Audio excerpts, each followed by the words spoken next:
Ladies and gentlemen, welcome to another episode of My Friend Show. I'm one of your hosts, Don Brown, and I'm joined tonight by Christopher Lall. Hello, welcome everyone. Thanks, Chris. Welcome, everybody. Tonight, we're following our usual format. We're going to be diving into the bowels of Reddit, scoured the internet for some of the most burning questions that we could find. We've got 3 topics for tonight. First one's going to be around destination wedding guilt. The second one is all around paying your parents' rent. And then the third one is hobby or obsession. We're going to go over those tonight, get some opinions on them. We have some strong ones, I'm sure. Chris, you had mentioned you wanted to get us started with something special tonight. Yeah. Something for the fans. After last week's surprise armored man versus wolf, I wanted to contribute like you did, and I have come up with something that I found that I think that you might like. So I'm going to ask it, and you're going to realize real quickly what it is. And here we go. What word starts with E and ends with E, but only has one letter in it? Envelope. Wow. Okay. You've heard that one before. I have heard that one before. It's a good one, Okay. though. Nice try. Right. Nice try. Well. Okay. And this makes me concerned about the next one, but here goes. Hit me. My life can be measured in hours.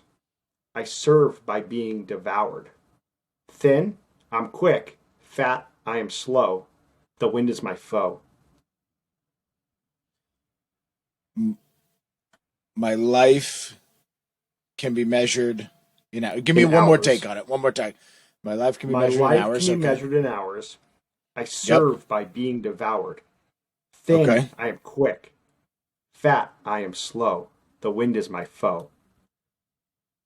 Wind is my foe. Ooh, shit. Is it the moon? Nope. Oh shit. Well, all right. Should I think we can should we move on. leave it for the fans? I think we Let can move let on them from it. answer it. Yeah. I think we Let can them move on answer from it. it. Yep. That's a hot And take in the I'm not supposed to say that. But that's a question that's open for interpretation here in the comments. First person to get it right gets a sticker. But you have to tell me what the answer is too. I'm frustrated not that gonna I tell you didn't now, get that right. You know I hate not getting questions Oh, it's right. so Man, simple too. It's so simple. is it? I'm going to think about Yeah, it later. I'll text you it later, I'm sure. Yeah, once you Google it. I had a wacky one too. So I want to give you what I had planned as like a wacky question to surprise you with. Okay. If a third arm was to erupt from your chest tomorrow morning, what is one thing you would be better at? You want me to say it? Say it. The one. Get a little creative. Come on. I'd definitely be better at juggling. The one thing. Good answer. I'd be really good at juggling. Good answer. I thought juggling too, but my answer was foosball. Yeah. Yep. Yep. Definitely. And You I need the extra help. You'd too. still lose. I challenge anybody to beat me in foosball. Anybody, and even with you with your third arm or your third leg, whatever you got, bring it at me. Actually, don't stay home. If you got that third leg. All right. Enough horsing around. Enough mucking about. Let's get into the meat and potatoes of the experience. Like I said, we're going to start with destination wedding guilt. Disclaimer: Chris picked most of the questions tonight, so if you hate him, let him know. Put it in the comments. So our first question is, we want a destination wedding this year, but my mom makes me feel guilty. I really need some advice. I've been with my fiance since 2017. We met online, went on our first date, and it was love at first sight. We moved in together after 3 months of dating. We are madly in love and beyond happy together. He proposed back in 2019, but then COVID happened, so we put all thoughts of a wedding out of our minds. Now, with the restrictions being lifted in certain places, we were looking into a destination wedding. Punta Cana is a popular choice this year, so we looked into it. The beaches are beautiful. I've always dreamed of a beach wedding, and my fiancé loves how romantic it is. Now here is the problem. We wouldn't mind our parents being present. However, we initially wanted it to be just the two of us. My fiancé's parents would never be able to afford the trip. My parents, on the other hand, could definitely afford it. My dad, though, is currently waiting to get surgery done on his hip. He's taking time off work for this, so once summer comes around, he will not be able to take time off. Hence, they would not be able to attend. We're now facing a dilemma. I wouldn't mind going down south and get married, just me and my fiancé, but I know if we do this, my parents will be crushed. My mom subtly hinted that we wait another year, but I just want to enjoy this trip and finally be married to the love of my life. Keep in mind that I've always been close to my parents, especially my mom. When I mentioned us getting married, just the two of us, her tone and attitude changed, which is understandable.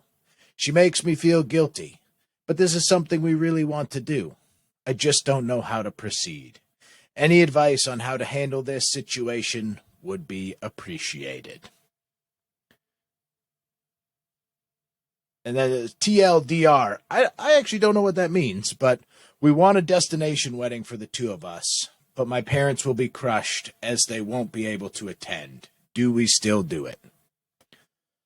Oh gosh, it's a mouthful.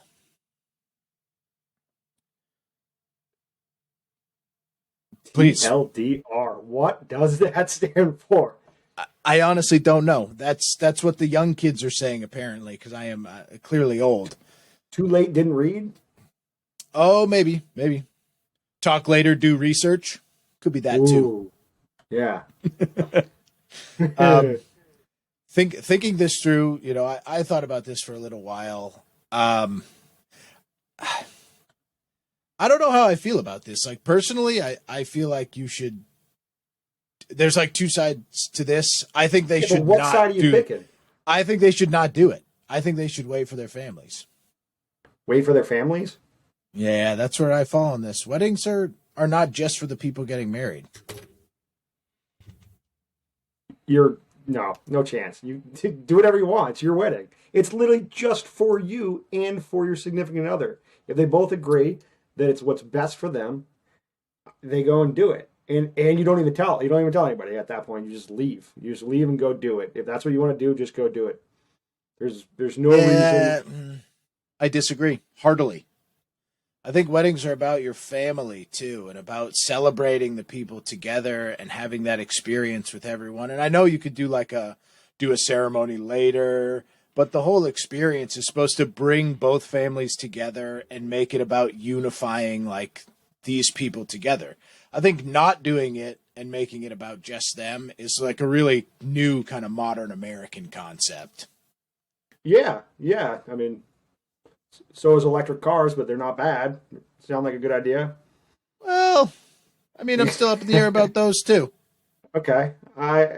So we're gonna have to we're just gonna disagree that 100%. I 100% just say go all for the eloping. Go wherever you want in the world to have your best time, because it's your wedding. You don't call it like everybody's wedding. It's your wedding.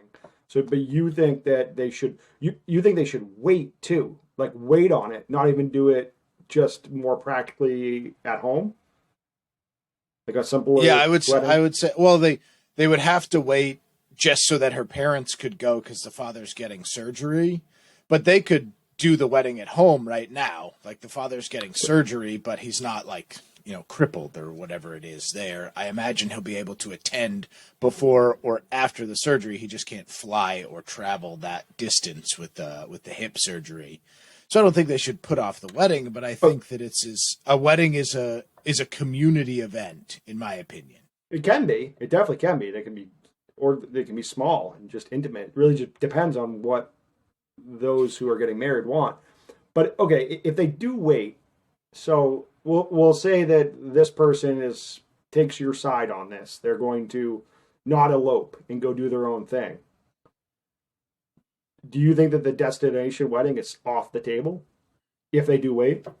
Sounds like the destination wedding would be. Oh no, if they wait, it sounds like they could do it and just bring her side of the family. Yeah. It sounds like it's written by the bride. I could Yeah. be wrong, Yep, but yeah. No, you're right. You're right. could be. So It you're would just fine be with that. her You side of the say family. 2 years. Yeah, In 2 years, One we're doing year. a destination wedding. You can either afford it, you can't afford it, and you're fine with that. yeah, I'm totally fine with that. If they open it up to everybody and it's part of the process, and then they have a party when they get back here. But I think like cutting those people out and doing it against their wishes, like that. I've got two daughters. I wouldn't expect them to be like, "Fuck you, Dad.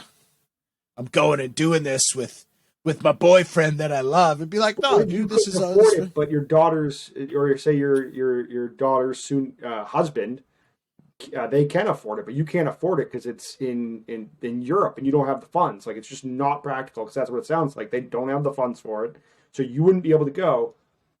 You're fine. You okay with that because they gave you the proper amount of time? I mean, I'm disappointed in them. Now I'm mad, but I'll Furious. let it slide. I'm furious. But think Yeah. about it you're planning on getting married soon. And what if Gail was like, oh, forgive me, your mother was like, I call her I- Gail too. It's fine. I don't, But, Gail was, once she became a grandma, she became Gail, or yeah. what if Gail was like, Chris, we can't do that, but we really want to be there? You're going to say, screw you, mom, or are you going to try to make it work because it's important to your mom to see that point in your life? Nobody cares if you get married the third time, but the first time you get married, like people actually give a shit that time. So the hypothetical is my mom won't be able to make it, but Not Hannah's able side to of it- make it. But Hannah's But family Hannah's, yes, could make it. yes, yes. At that point, I would have to say we're just going to elope. We're going to do it ourselves. I don't think it's fair if it's not possible for both families to go, then no, it's not worth it. I wouldn't want just one side of the family to be there. I don't want just my side of the family to be there. I wouldn't want just her side of the family to be there. If it's going to be this big open thing where people are coming, then both sides, I want them to be able to both be there. I don't want it to be a one or the other. It has to be both or none and go elope. That's my number one thing is if that's what you want to do, you want to go elope and he wants to go elope. But if you are going to stay and you're going to delay it, then you're at that point, the destination wedding, if one side of the family can go, but the other side can't, that's not worth it. That's just like, I don't know, it doesn't, not that it doesn't sound fair, because I get it, like there are different financial brackets, but it just sounds, it sounds pointless. The whole idea Sounds of cringy. Of bringing the families together, it sounds like you're doing the complete opposite, and you are essentially kind of dividing. And if your goal is to bring them together, you didn't do it the right thing there. But if both the families hate you because you both eloped, all right, well, hey, that works too. When people when two people agree to not like one person or want like one activity, it brings them together because they can both be pissed off together. Bond over mutual hate. Yep. That's a good way to start a relationship, a lifelong relationship. Lifelong. Yeah. No, I don't know. I think weddings are more about everybody and like bringing it all together. And I think if you can't make that a possibility through this destination scenario, yeah, then you should fucking scrap it. It's a terrible idea. And I'm very strong that you should do what you want to do. And you said that we want a destination wedding for the two of us. Then do it. That's what you want. Go do it. It doesn't matter. In the end of the day, it's you being happy, and the people that are going to be mad at you, they're only going to be mad at you for a certain amount of time. They'll get over it because they love you. If they love you so much that they want to go to this wedding, then they're going to love you for getting married, and they're going to find a way to cope with it and to celebrate it in a different fashion. And then you have to be a little bit more open to it. If they want to do something, a little party, now you're going to have to do that. But it doesn't sound like this person's not like reasonable. They both sound very reasonable. So yeah, just do something when you get back, but go Go get married. I just texted Gail and told her that you're going to cut her out of the wedding. She's furious. So she'll get back to you though on that. It's just cheaper. It's cheaper too. It's practical. It makes sense. Nobody's hurt. No one's feelings are too hurt. And she's out. All yeah, right, well, sure. And she's out. Gail, you're out. I'm sorry. Yep. No. Let's move on to the next question. That was good, but I think You think you're ready for the number 2? I think I'm ready for number 2, and I think your take on marriage is going to be real interesting to Gail when she gets that text. All right, next question also has to do with parents. Should your parents force you to pay rent or bills, etc., if you live with them? A friend I know that's 21 plus, his parents are forcing him to pay a lot of bills in the house, rent, whatever. And I don't think that's right. Living with your parents is supposed to make you save money because they can cover it. That's why a lot of people are living with their parents these days. Do you think this is wrong or right? Should your parents be charging you for their house bills? Personally, I think this is wrong, and this seems like an American-Canadian thing. But also depending on the family, like if they're poor. I'm from South America, and we Latinos are a close-knit group of people with our family. They let us live with them until whatever age we want, until we want to move out. We don't have to pay bills, etc. Is this just a cultural thing? Because I'm so weirded out when Americans, for example, kick out their children at age 18 and are like, now you're independent, go get a job, or whatever. And I think that's so fucked up. And that's not what family should do to each other. Family is family, and you were never asked to be born. Some parents believe their children owe them anything like they chose to come to this world. It also depends if you're working or doing university. Parents should help you with university and especially not charge you for bills and stuff. But if you're not in university, what if you're working, stressed out, and saving up? I think that this is so fucked up, and I'm so frustrated at my friend for thinking this is normal where he lives. America. He was raised awfully, and his parents are basically kicking him out, and he is struggling a lot. Should people who live with their parents have to pay rent? Chris? Oh, you want me to go first on this one? Yeah. Should these people? First off, I mean, it's very obvious this person needs to mind their business, and like, I'm happy that they're asking this question. So I'm excited to answer it. But the number one reaction I have to this is mind your business. I mean, you already have it right with there's different culture here. So to say that he was raised awfully, unless you give us some better evidence, Some deets, then then you need to at least take that part out of your question, because you can't say that he was raised awfully just by that one circumstance. So no, mind your business. But you're also wrong. I mean, there might be reasons why they're making them pay. And maybe did your parents make you pay rent? Did your parents make you pay rent? I just moved out, and then like I did come back here and there, but when I did come back, it was like, I don't know, for a couple months, and then I moved out. So it was more like, hey, I'm here, and we never like really established. But if I did, I would have had no trouble as long as I was making money. And if my mom had asked me, I would have said yes. I think that you can learn a lot by doing that. You don't. Doesn't have to be easy. It just needs to. And it doesn't. Life's need to be not fair. supposed to be easy. Yeah. Yeah. My parents made me pay rent. It's not rent. to be fair. Yeah. So your parents did make you pay rent. My parents made it as soon as I turned 18. My parents said that I had to pay rent. Yeah. And they're probably watching this episode. Love you, Mom and Dad. But I realized very quickly that I was not. Why pay rent here when I can go pay rent somewhere else and do whatever the hell I want? So I left. Yeah. And you are happy you left, right?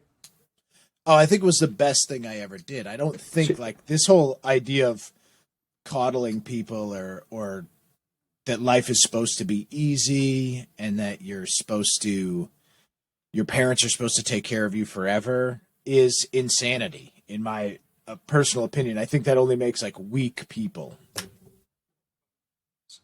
So you agree that parents paying rent or paying rent to your parents is correct because it did you such a service. Absolutely. Absolutely. And I was pissed about it for a long time. I was furious. A little bit of therapy, and you know what? You got right through it. I never took therapy, but but I'm talking about it now, and it feels good. It feels good. Feels good to get this off my chest. You know, my little brother, who might be watching this podcast too, he got a little bit more help. Like they paid his rent when he went to college and things like that. And I was always frustrated by that. But you know what? He's a sweet boy. He might have needed that help. I didn't need the same level of assistance. I was joking about the therapy. This is not therapy, Don. Don't tell us how it really made you feel. It did. It made me feel that way. Yeah. Yeah, We're getting it all sad. out. Made me feel sad. I was bad. Sounds it. I do also appreciate his side with the cultural aspect of living with your family. But to live with your family and not contribute, I don't think that's how it works. I mean, maybe I'm wrong. I guess he must know more than I do. But my understanding is you would live with your family, but you would contribute. You would contribute by paying the bills, by doing chores. And if you weren't contributing, then what are you going to do? Just live with your parents until it's your time to take over? Or is it not right for you to help out a little? I mean, next thing I know, this person's telling me that he doesn't want to take the trash out because he's living with his parents. It's his parents' trash. Why? Yeah, no, I think you would have to. Yeah, everything you should be contributing, helping the family. But this goes back to that point from the first question too: is that families are not like people don't exist in silos. So no. We're not supposed to be taken care of. We're supposed to be constantly building that community, constantly enforcing the idea of that the family is a unit and trying to help each other. And I think that's why you don't run off and say, fuck you, mom and dad, and get married. That's why you include them in that discussion because they're all part of the same organism. You can't just connect those together to prove a point because that does not prove a point. That is not prove a point. I'm not going back to the last question, but no, totally different. And I'm not even going to go into it. Well, you missed the point. Sure. I'm going to elope and you're not coming. Oh, well, neither is Gail. All right, let's go on to the third question because you can't understand the metaphor on the previous question. The last question of the evening is, my hobby is taking over my life. I'm a university student, and I started taking dance classes last summer. I've always loved dancing, but never properly learned it. And wow, taking classes was the best choice I've ever made. Ever since, I've also started watching a lot of choreography videos on YouTube. I would say I'm now at the beginner intermediate stage, and I really want to get better. Here's the issue. I'm in university, and I should be studying for my exams, but I can't stop watching videos on YouTube. It's becoming an addiction. You know how some people are obsessed with gaming? It's like that.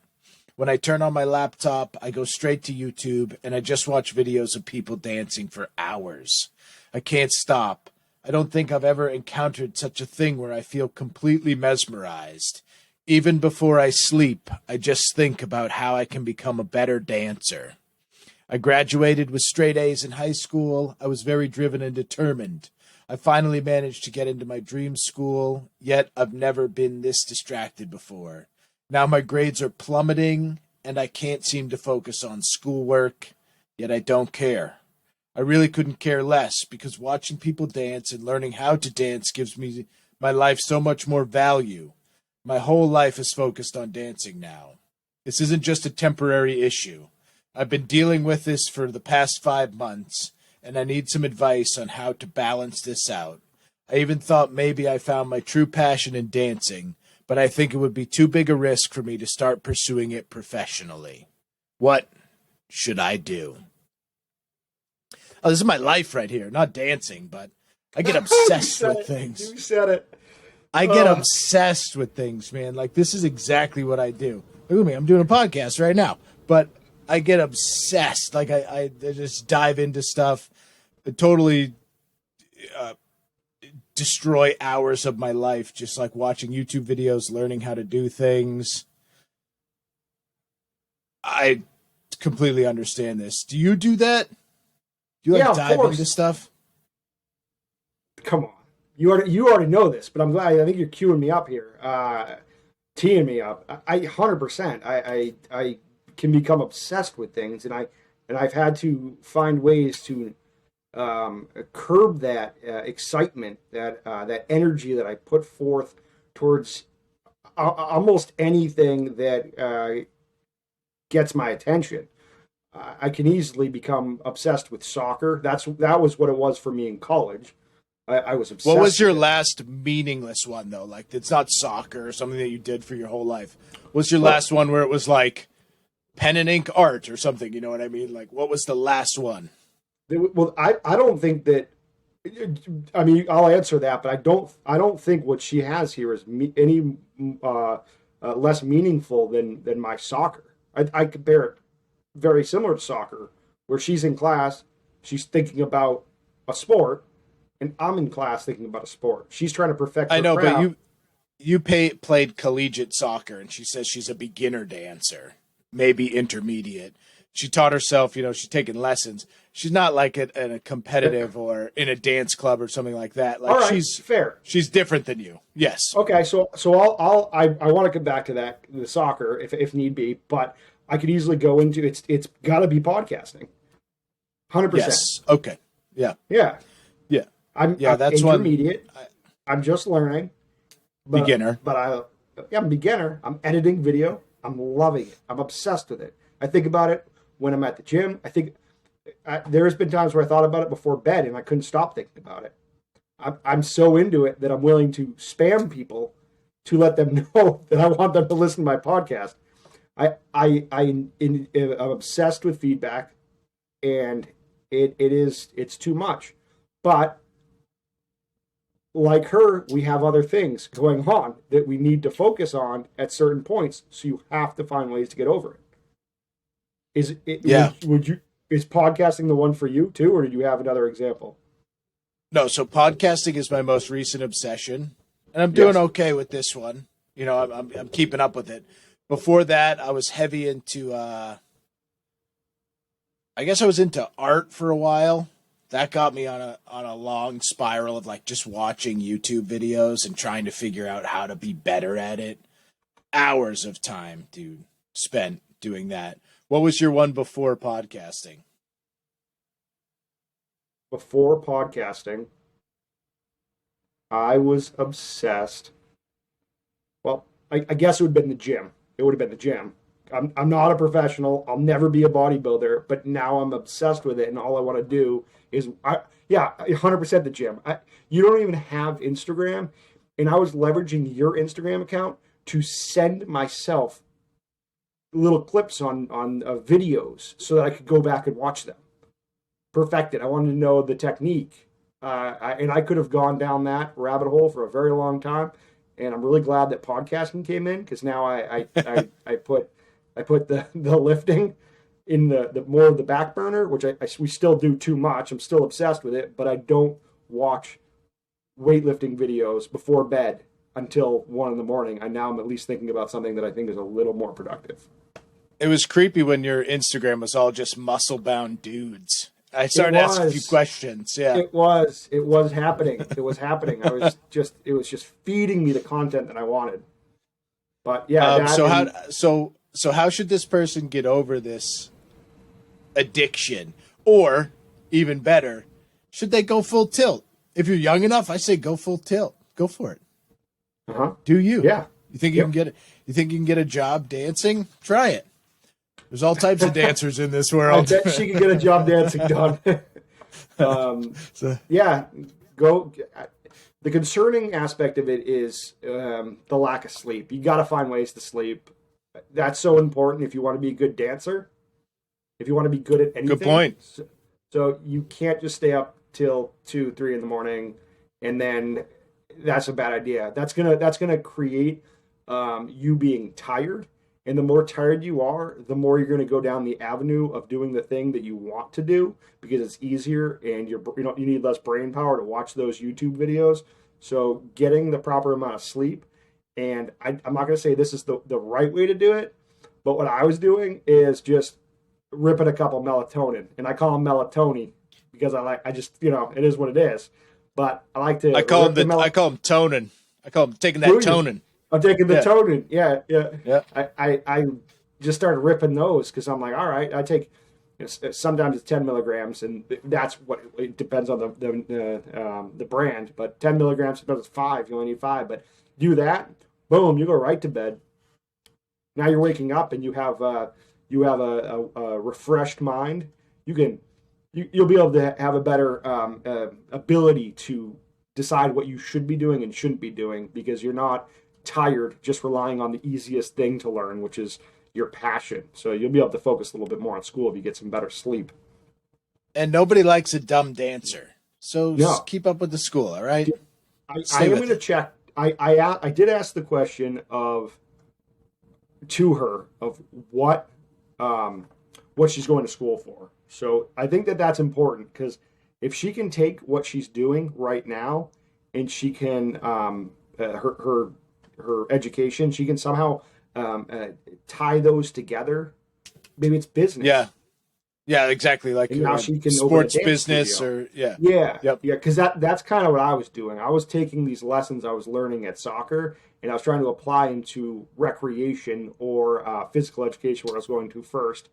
So I tried to apply it to my degree, which made it more interesting to be in those classes because I knew I needed them. So I did ask.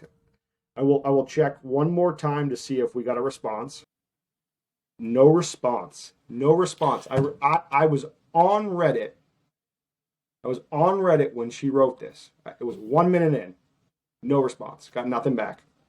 So what we're going to do is I'm going to post this video as a response to her question, and we'll see if we can get a follow up from this one, because I'd like to know, maybe you can rope this in. I think that's a great idea of like roping this into your studies. Don't give up on school either. Like I said, nobody likes a dumb dancer, well, there is only one avenue for a dumb dancer. So stay focused on that.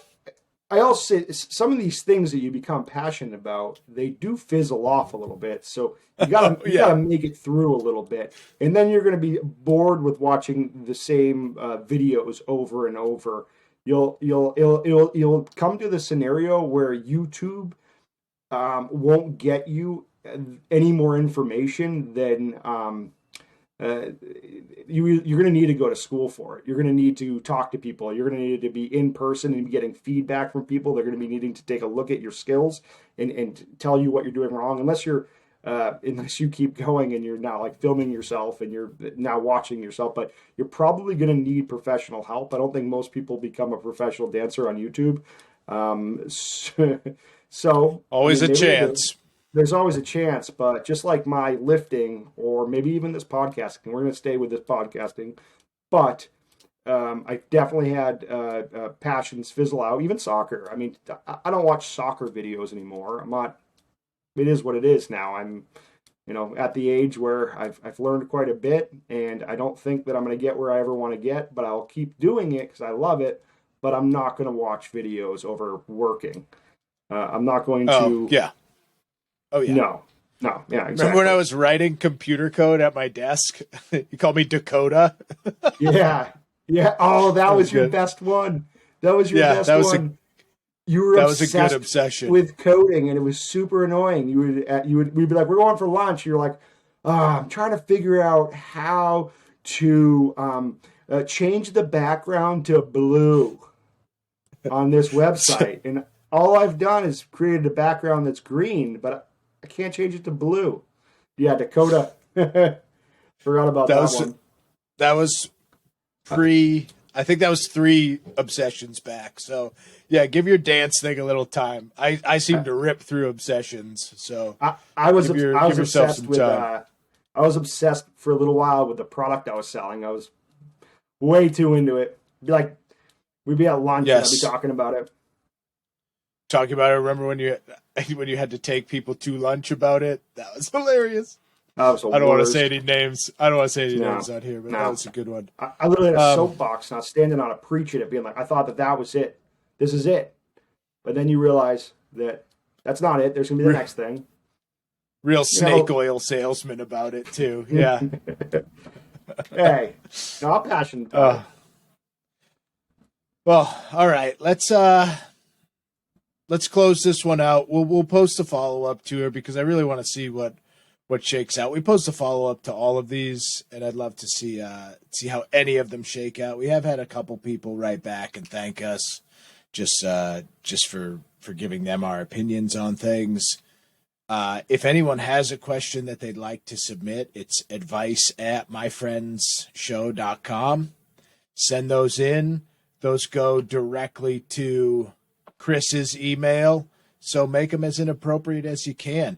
We did get one from, who was that, like Buttstuff69 or something, sent in a ridiculous.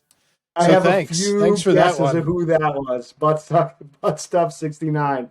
That was a great email. Thank you. Really appreciate it. That was really exciting when I got notified. I had an email and it was from Buttstuff69. If you're on YouTube, give it a like and subscribe. If you're watching on local television, we love you. Thank you. Salisbury Channel 18. Oh yeah. Because we can cut this out, Don, do you want one more chance at that riddle? Yeah, hit me with the riddle one more time. One more time. Don't cut it out because I'm going to get it right this time. My life can be measured in hours. I serve by being devoured. Thin, I am quick. Fat, I am slow. The wind is my foe. It's that last part that confuses me. I think it's the last part you should be focusing on. The wind is my foe.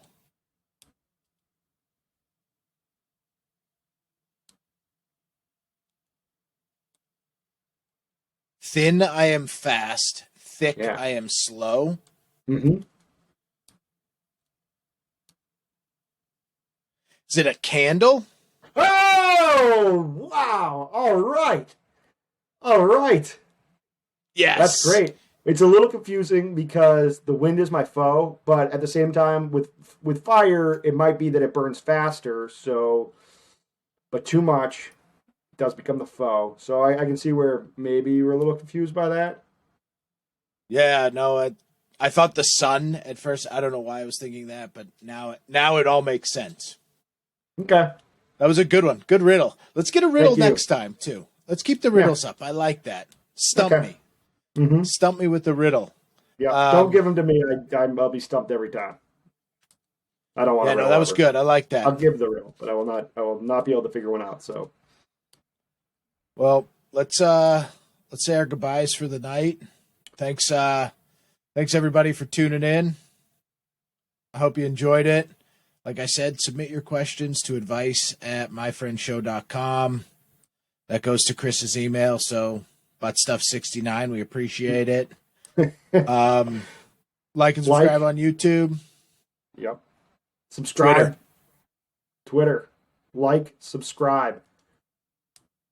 Spotify and Apple. We really appreciate those subscribing there on those platforms. That's gonna really be our long format. We're gonna try to make some of the videos a little bit shorter for you.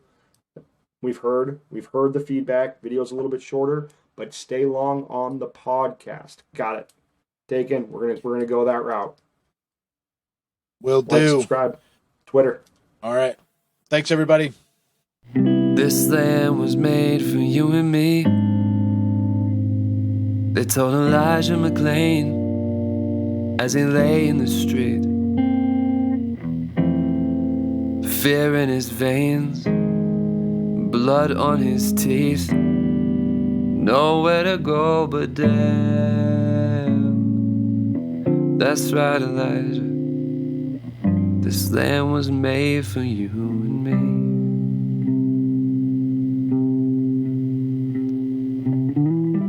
This land was made for you and me. Set in a Texas draw from a leather seat. Protesters swarming outside in their funny pink hats, bawling their eyes out, yeah. Don't worry, ladies, this land was made for you and me.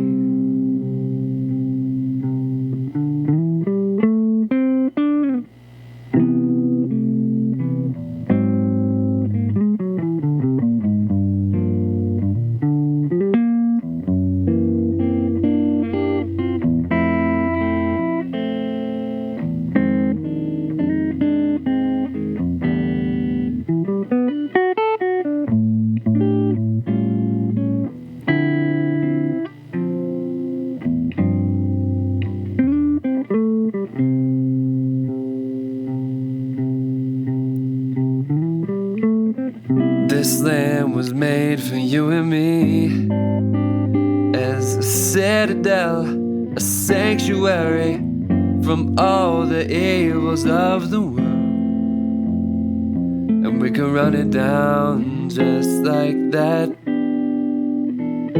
God's hand on our back, and you tell me, baby, who this land was made